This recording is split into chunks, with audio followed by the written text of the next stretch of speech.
इतने जनाब असगर मुश्ताक और अब मैं दावत शुक्र दूँगा इस खूबसूरत महफिल के रवान मेज़बान बज़्म अरबाब कलम का एक होनहार साथी जनाब तारिक मंजर फारानी मरहूम के साहबजादे हैं जनाब तारिक।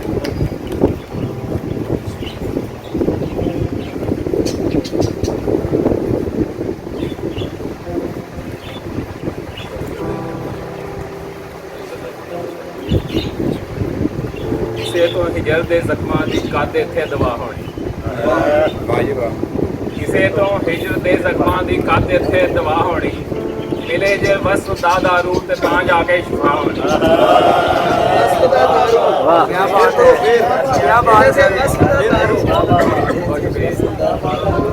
किसे तो हिजर दे जख्मां दी काते थे दवा होनी, किसे तो हिजर दे जख्मां दी काते थे दवा होनी, मिले जे वस दारू ते तां जाके शिफा होनी।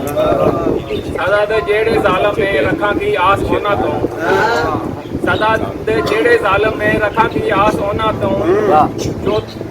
जो आदि ने जुफावां दे उन्हां तो कद वफा होनी। वाह बहुत अच्छे। तड़फदे होण लाशे जिस जगह लोड़ां ते थोड़ां दे, तड़फदे होण लाशे जिस जगह लोड़ां ते थोड़ां दे, किसे नूं उत्थे जीवन दी तमन्ना की भला होनी।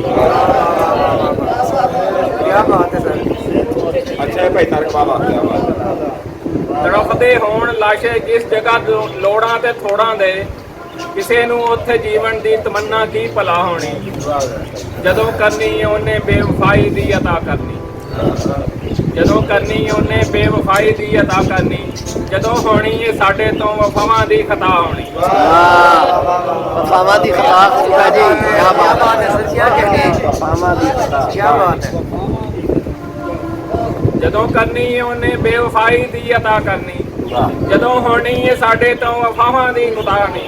क्या बात। समुंदर सब साडे दा तेरे तो पार नहीं होना, समुंदर सब साडे दा तेरे तो पार नहीं होना, तू कर ले जुल्म दी जिन्नी तेरे तो इंतहा होना। क्या बात है, माशाल्लाह। कहने सर, क्या कहने, दोबारा बताओ, फिर से बताओ। समुंदर सब साडे दा तेरे तो पार नहीं होना, क्या कहना है।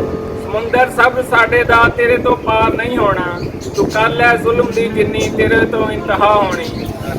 तू साडा सिर भी ला लै सी असी तां भी नहीं करनी, तू साडा सिर भी ला लै सी असी तां भी नहीं करनी, साडे होठां ते तेरे वास्ते फिर भी दुआ होनी।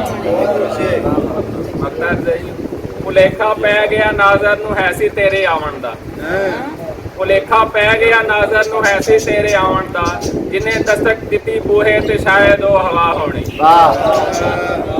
किसे तो हिजर दे जख्मां दी काते थे दवा होनी, मिले जे वसल दा दारू ते तां जाके शिफा होनी। माशाल्लाह।